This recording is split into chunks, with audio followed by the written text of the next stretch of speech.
Quinta parte. ¿En qué está equivocada nuestra dieta? 14. Los terribles efectos de la fructosa. El azúcar hace engordar. Este hecho nutricional es aceptado por casi todo el mundo. La Guía Alimentaria para los Estadounidenses de 1977 advertía claramente contra los peligros del consumo excesivo de azúcar, pero este mensaje se perdió con la histeria antigrasas que se extendió a continuación. La grasa alimentaria pasó a ser la gran preocupación de los compradores que eran conscientes de los temas de salud, y el contenido en azúcar de los alimentos pasó a ser ignorado u olvidado. Los paquetes de gominolas y otros dulces empezaron a proclamar con orgullo que sus contenidos estaban libres de grasas. El hecho de que esos productos fuesen azúcar casi en un 100% no parecía molestar a nadie. El consumo de azúcar no paró de aumentar entre los años 1977 y 2000 y, paralelamente, subieron las tasas de obesidad. La diabetes acudió con un desfase temporal de 10 años. ¿Es tóxico el azúcar? Lo peor de todo, con diferencia, son las bebidas con azúcar añadido, las bebidas sin alcohol, los refrescos y, más recientemente, los tés y zumos azucarados. La industria de los refrescos mueve 75.000 millones de dólares y hasta fechas recientes no ha conocido más que tiempos prósperos. La ingesta per cápita de bebidas azucaradas se duplicó en los años 70.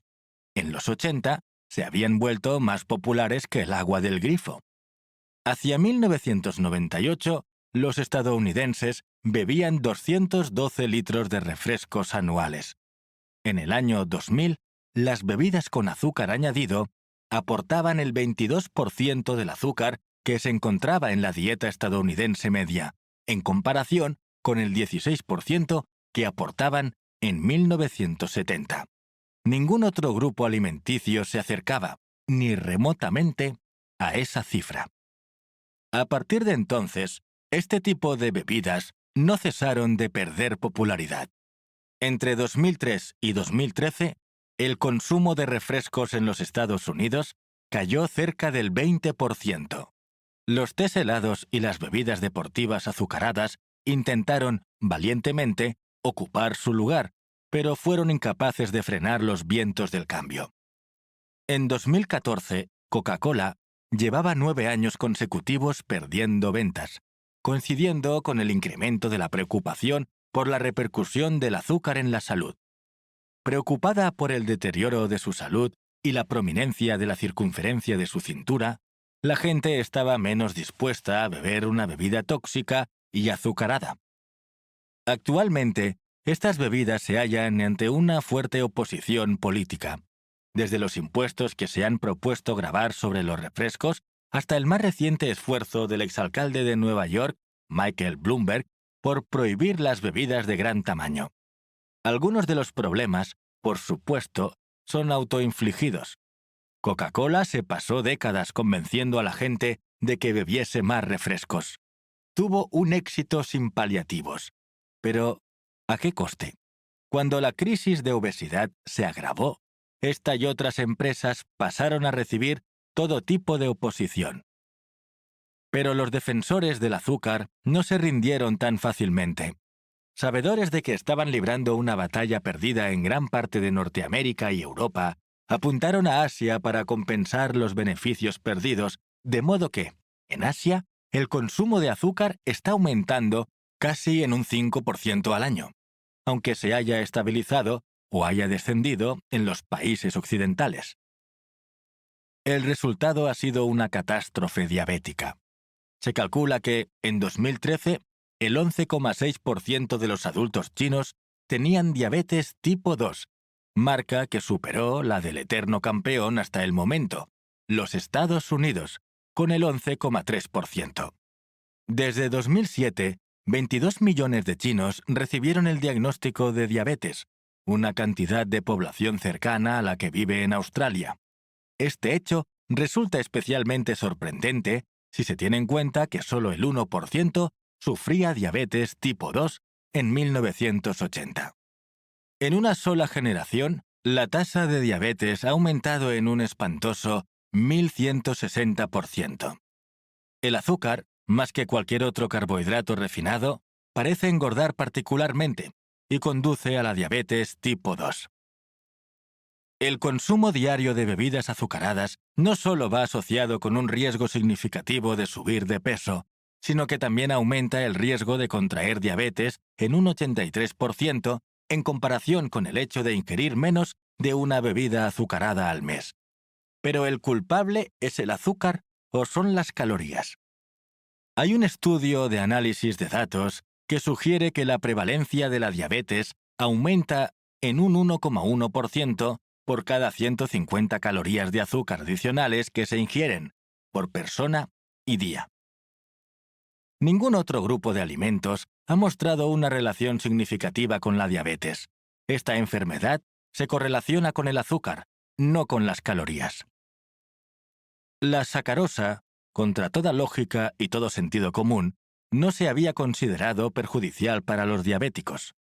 En 1983, el Dr. J. Bantel, destacado endocrinólogo, afirmó en The New York Times que el mensaje es que los diabéticos pueden comer alimentos que contengan azúcar ordinario, si mantienen la cantidad de calorías al mismo nivel de forma constante. La Agencia de Alimentos y Medicamentos estadounidense, FDA por sus siglas en inglés, llevó a cabo una revisión exhaustiva en 1986. Citando más de 1000 referencias, el grupo de trabajo sobre el azúcar de este organismo declaró que no hay pruebas concluyentes de que los azúcares constituyan un peligro. En 1988, la FDA volvió a afirmar que el azúcar cabía reconocerlo, en general, como seguro. Un año más tarde, un informe de la Academia Nacional de Ciencias, que llevaba por título La dieta y la salud, implicaciones para la reducción de las enfermedades crónicas, intervino con la opinión de que el consumo de azúcar, por parte de quienes llevan una dieta adecuada, no se ha establecido como un factor de riesgo de ninguna enfermedad crónica aparte de la caries dental en los seres humanos. Sí, la caries dental. Parecía que a nadie le preocupaba la posibilidad de que comer más azúcar elevase el nivel de azúcar en sangre. Incluso en 2014, el sitio web de la Asociación Estadounidense de la Diabetes declaraba que los expertos están de acuerdo en que se pueden sustituir pequeñas cantidades de azúcar por otros alimentos que contengan carbohidratos en la planificación de las comidas. ¿Por qué engorda tanto el azúcar? Se trata de una sustancia que se considera a veces como calorías vacías, que contienen pocos nutrientes. También se piensa que hace que los alimentos sean más sabrosos y gratificantes, lo cual fomenta el consumo excesivo de dichos alimentos y, por ende, la obesidad. Sin embargo, tal vez el efecto engordador del azúcar se deba a su propia naturaleza, es decir, al hecho de que es un carbohidrato altamente refinado. Estimula la producción de insulina, lo cual ocasiona el aumento de peso. Pero recordemos que la mayoría de los carbohidratos refinados, como el arroz y las patatas, tienen también este efecto. ¿Cuál es la especificidad del azúcar que hace que parezca ser especialmente tóxico? El estudio Intermap comparó las dietas asiáticas y las occidentales en los años 90. Los chinos, a pesar de comer muchos más carbohidratos refinados, presentaban tasas de diabetes mucho más bajas. En parte, la razón de ello residía en el hecho de que su consumo de azúcar era mucho menor. La sacarosa presenta una diferencia importante en relación con los otros carbohidratos, un problema específico: la fructosa. Cuestiones básicas sobre el azúcar. La glucosa es un azúcar cuya estructura molecular básica tiene forma de hexagrama, y pueden utilizarla prácticamente todas las células del cuerpo. Es el principal azúcar que se encuentra en la sangre y circula por todo el organismo. Constituye la fuente de energía preferida del cerebro. Las células musculares toman glucosa de la sangre ávidamente cuando deben aumentar de forma rápida su nivel de energía. Ciertas células, como los glóbulos rojos, solamente pueden obtener su energía de la glucosa. Esta se puede almacenar en el cuerpo de varias formas. Por ejemplo, como glucógeno en el hígado. Si las reservas de glucosa escasean, el hígado puede crear más por medio del proceso de la gluconeogénesis, término que significa literalmente hacer nueva glucosa. La fructosa, un azúcar cuya estructura molecular básica es un anillo de 5 lados, se encuentra en la fruta de forma natural. Solamente se metaboliza en el hígado y no circula por la sangre. El cerebro, los músculos y la mayoría de los otros tejidos no pueden usarla directamente para obtener energía. Ingerir fructosa no hace que cambie apreciablemente el nivel de glucosa en la sangre. El azúcar de mesa es la sacarosa y se compone de una molécula de glucosa unida a una de fructosa. Ambos son azúcares simples, monosacáricos. Así pues, la sacarosa es 50% glucosa y 50% fructosa. El jarabe de maíz de alta fructosa está compuesto de fructosa en un 55% y de glucosa en un 45%. Los carbohidratos están formados por azúcares. Cuando estos carbohidratos contienen un solo azúcar, monosacáridos, o dos azúcares, disacáridos, se denominan carbohidratos simples. Cuando hay cientos o incluso miles de azúcares enlazados en cadenas largas, polisacáridos, se denominan carbohidratos complejos. Sin embargo, se reconoció hace mucho tiempo que esta clasificación proporcionaba poca información que fuese fisiológicamente útil, ya que solo establece diferencias sobre la base de la longitud de las cadenas. Antes se pensaba que los carbohidratos complejos se digieren más lentamente, lo que hace que aumente menos el azúcar en sangre. Pero esto no es así. Por ejemplo, el pan blanco, que está formado por carbohidratos complejos, produce un pico muy rápido del azúcar en sangre, casi tan alto como el que provoca una bebida azucarada. El doctor David Jenkins reclasificó los alimentos de acuerdo con su efecto sobre la glucosa en sangre a principios de los años 80, lo que proporcionó una comparación útil entre los distintos carbohidratos. Este trabajo pionero llevó al desarrollo del índice glucémico. A la glucosa se le dio el valor de 100, y todos los demás alimentos se miden en relación con este valor. El pan, tanto el integral como el blanco, tienen un índice de glucémico de 73, que es comparable al de la Coca-Cola, con un valor de 63. En el otro lado del espectro se sitúan, entre otros, los cacahuetes, con un valor muy bajo, de solo 7. Existe la suposición tácita de que la mayoría de los efectos negativos de los carbohidratos se deben a sus efectos sobre la glucosa en sangre, pero esta idea no es necesariamente correcta. La fructosa, por ejemplo, tiene un índice glucémico extremadamente bajo. Además, debe tenerse en cuenta que el índice glucémico mide la glucosa en sangre, no los niveles de insulina en sangre. Fructosa, el azúcar más peligroso. ¿Cuál es el papel de la fructosa en todo esto? No hace que suba la glucosa en sangre de un modo apreciable, pero está aún más fuertemente ligada a la obesidad y la diabetes que la glucosa. Desde el punto de vista nutricional, ni la fructosa ni la glucosa contienen nutrientes esenciales. Como edulcorantes, ambas son similares.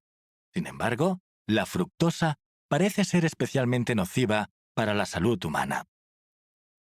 La fructosa siempre se consideró un edulcorante benigno a causa de su bajo índice glucémico. Se encuentra de forma natural en las frutas y es el carbohidrato natural más dulce. ¿Qué podía haber de malo en eso? El problema, como suele ocurrir, son las cantidades.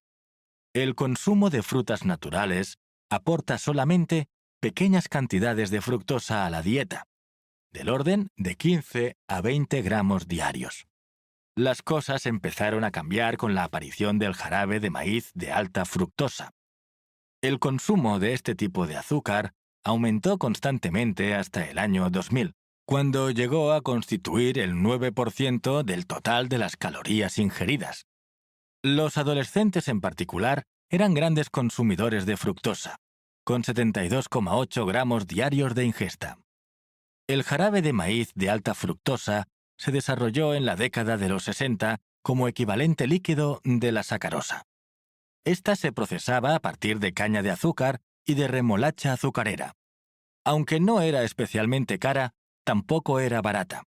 El jarabe de maíz de alta fructosa, sin embargo, podía procesarse a partir del río de maíz barato que fluía del medio oeste de los Estados Unidos. De modo que este fue el factor decisivo en favor del jarabe de maíz de alta fructosa. Era barato. Este producto encontró su aliado natural en los alimentos procesados. Puesto que era líquido, podía incorporarse fácilmente a ellos. Pero no era esta la única ventaja que ofrecía. También presentaba estas otras.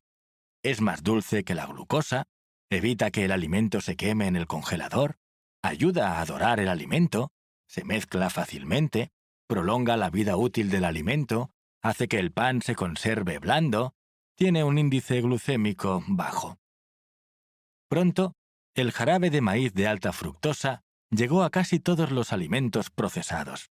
Las salsas de pizza, las sopas, los panes, las galletas, los pasteles, el ketchup y muchos tipos de salsas contenían, probablemente, jarabe de maíz de alta fructosa. Era barato, y las grandes compañías alimentarias estaban más preocupadas por los costes que por cualquier otra cosa en el mundo. Los fabricantes de alimentos se apresuraron a usar el jarabe de maíz de alta fructosa cada vez que tenían la oportunidad. La fructosa tiene un índice glucémico extremadamente bajo.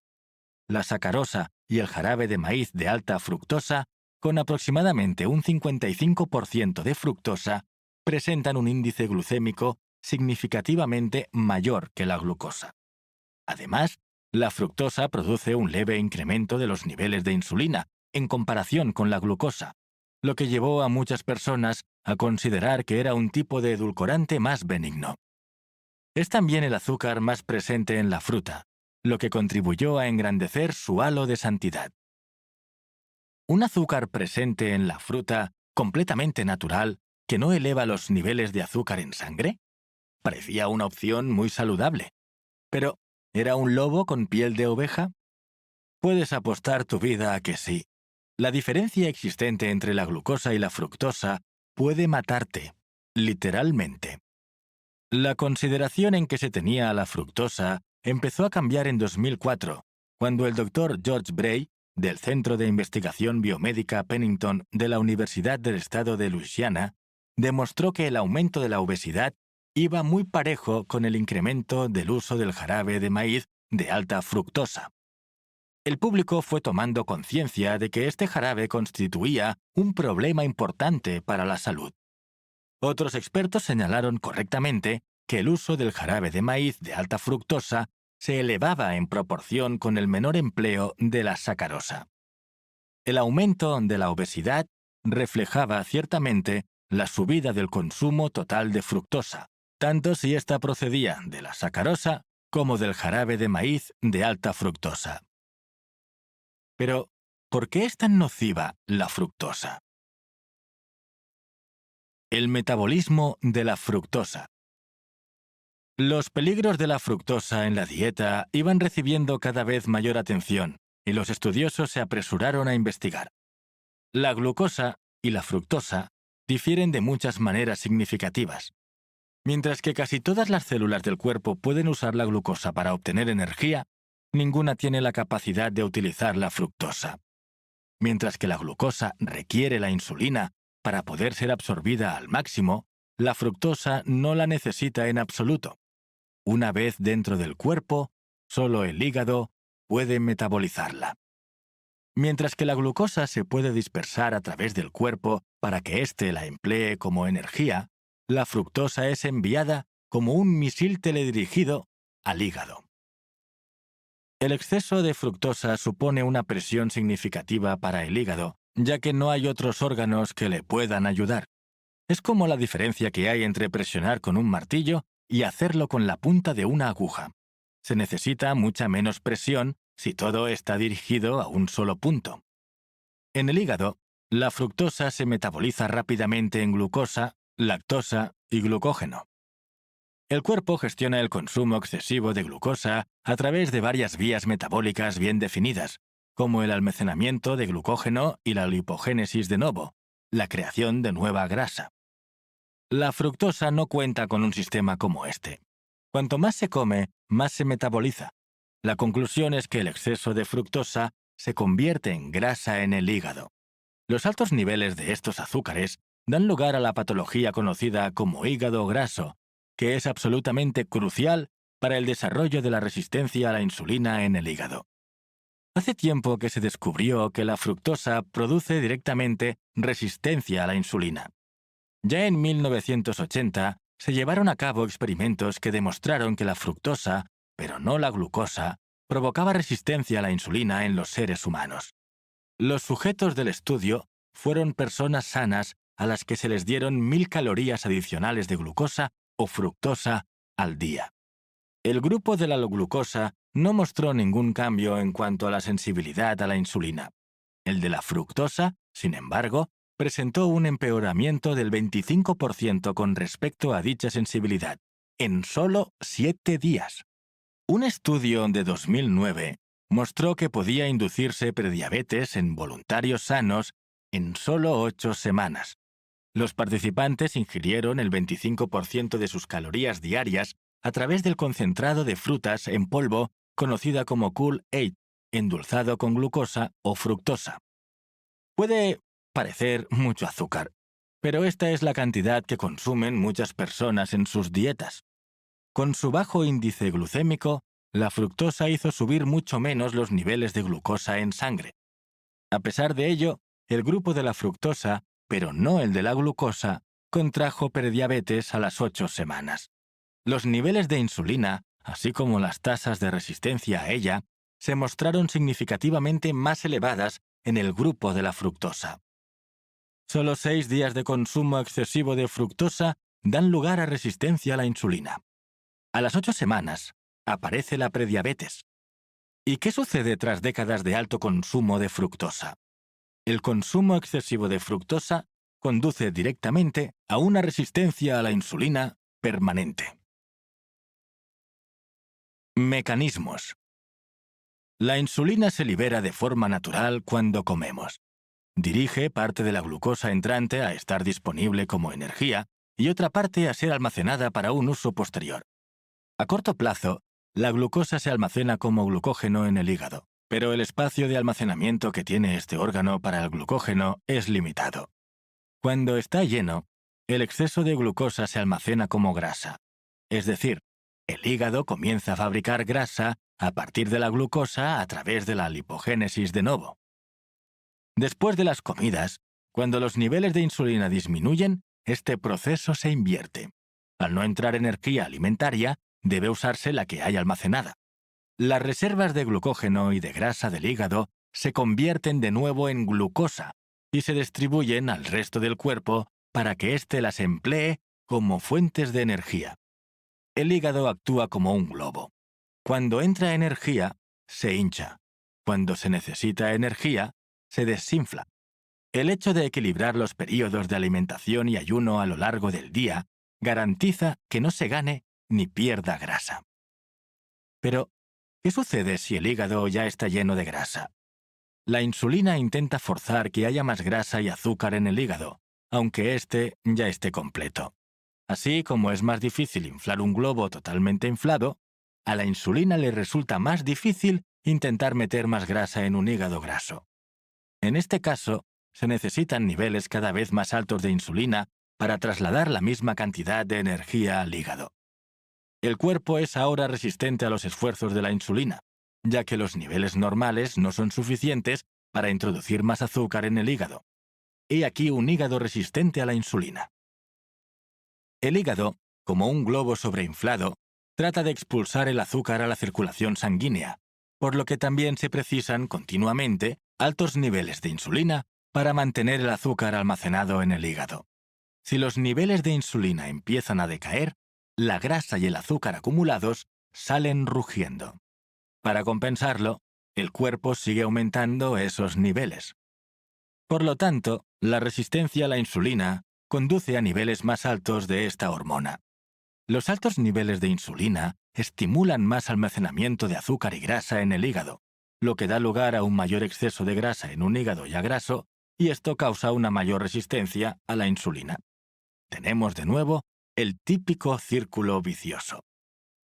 La sacarosa, que constituye una mezcla de glucosa y fructosa al 50%, juega por lo tanto un doble papel en la obesidad.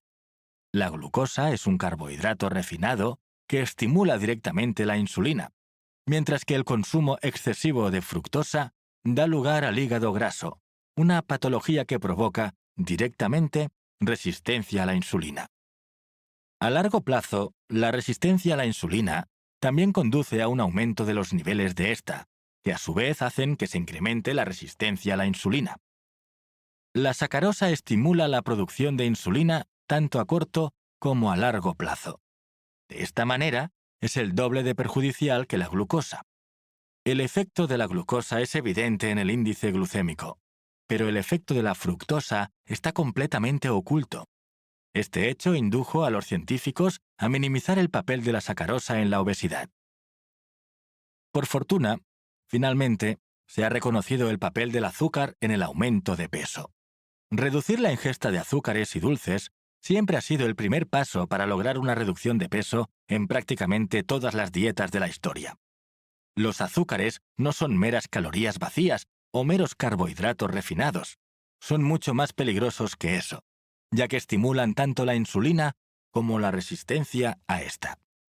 El hecho de que el azúcar engorde tanto se debe a la estimulación de la resistencia a la insulina por parte de la fructosa, que permanece latente durante años o incluso décadas antes de volverse manifiesta.